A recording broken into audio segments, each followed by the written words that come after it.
I would have liked to say some funny magic spell for my intro, but honestly, I don't really know about this stuff.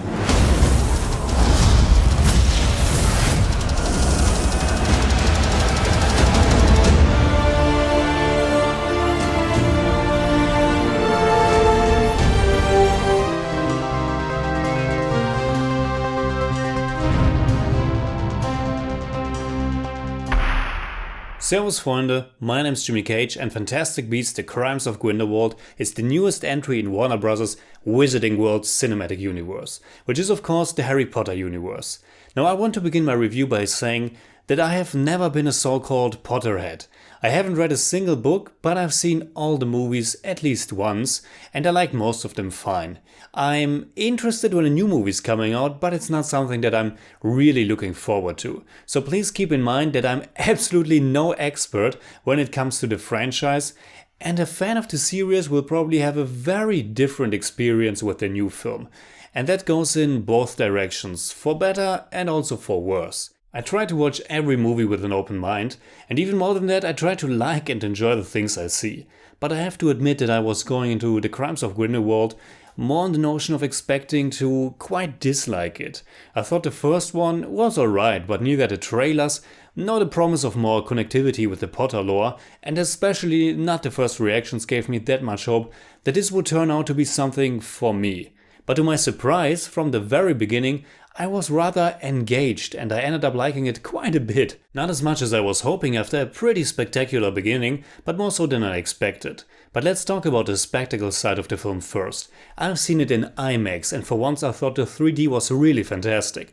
Not that it's necessary, but at least it was working really well. And one simple reason why that is the usage of the black CinemaScope bars. Very often elements of the picture will leap into those bars, which amplify the effect tremendously. You could also call it cheap, but for a film about small and big fantastic beasts, about wild horse-drawn carriage flights through the stormy night sky, about huge magic spells and fights between good and evil, for all of that it was a nice addition. Whenever the film got big and thrilling, it really was a remarkable spectacle, and all the effects were top-notch. But of course, what about the actual story and characters? The Crimes of Grindelwald was directed by Wizarding World veteran David Yates, who is also appointed to do the remaining 3 entries in the series.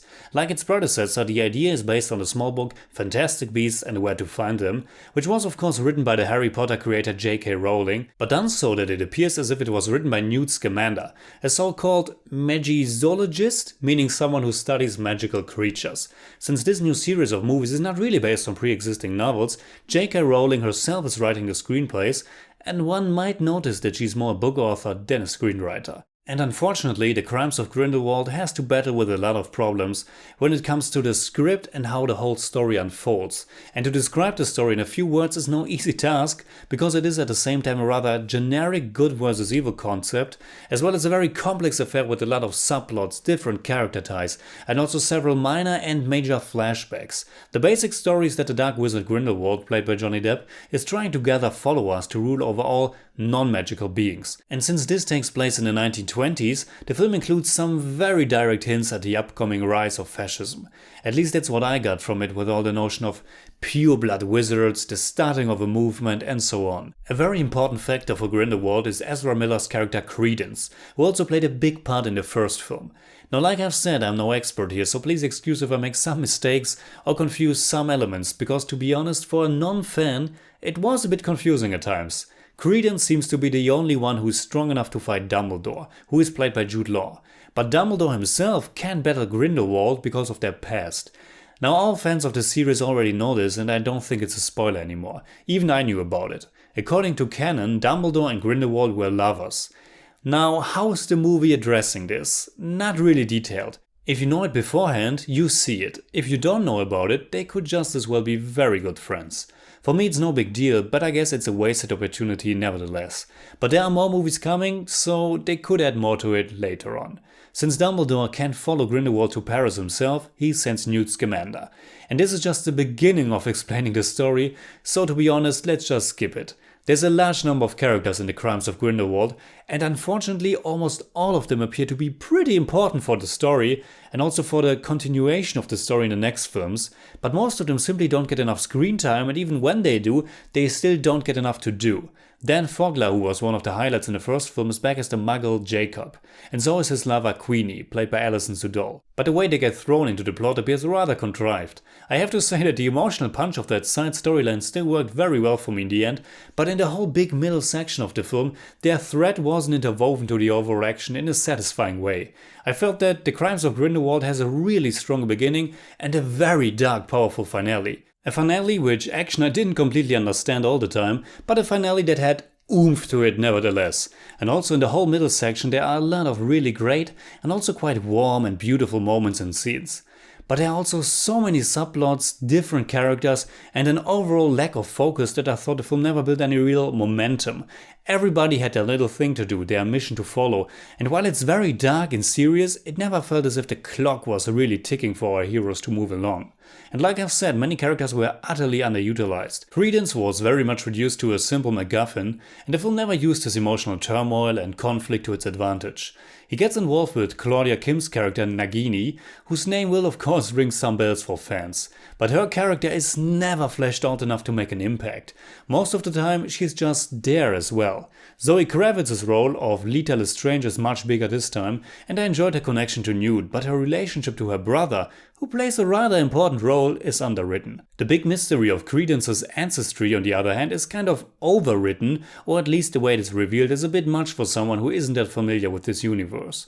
But even if you are, this mystery should have been a key element that drives the plot forward, but it's not so much. Let's continue with the positive. I think Eddie Redmayne is really charming as Newt Scamander, and in general it's a pleasure to have a protagonist that's so different from your usual adventure lead.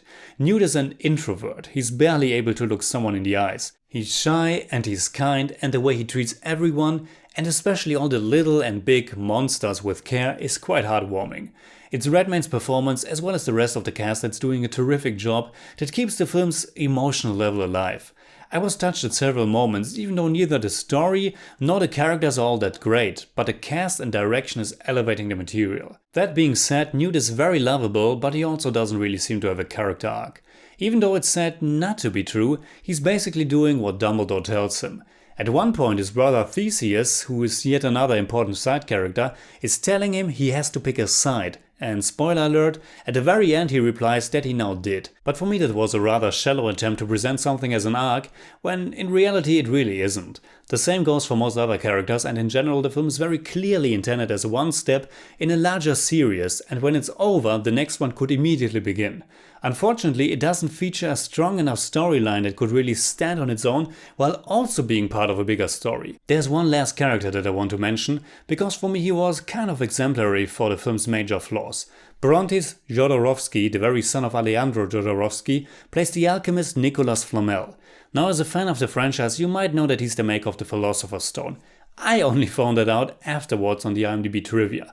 For me he was just a very random character who showed up out of nowhere, very conveniently pushed Jacob in the direction the plot needs him to be, and then was all of a sudden very important for the finale without me ever knowing who he actually is. But with all that being said, I still enjoyed The Crimes of Grindelwald. It has some very impressive set pieces, the cast is wonderful, even Johnny Depp gives a very menacing performance. It has many nice little touches that makes you want to spend more time in this world, even if it's getting very dark. In the whole middle section the film isn't really coming together that well, but there were always moments that made me smile, gave me goosebumps, or made me feel the emotional weight of the situation. It has a lot of flaws, but also a lot to appreciate. So in German I'd say, der zweite Ableger in der Fantastic Beasts-Reihe bietet großes Spektakel und ebenso kleine magische Momente. Er kann emotional und kräftig sein, ist aber insgesamt auch sehr überladen, zerfranst und ihm fehlt einfach der Antrieb und nötige Fokus. I give Fantastic Beasts, The Crimes of Grindelwald 6 out of 10. It's more like 6.4, but I don't do that.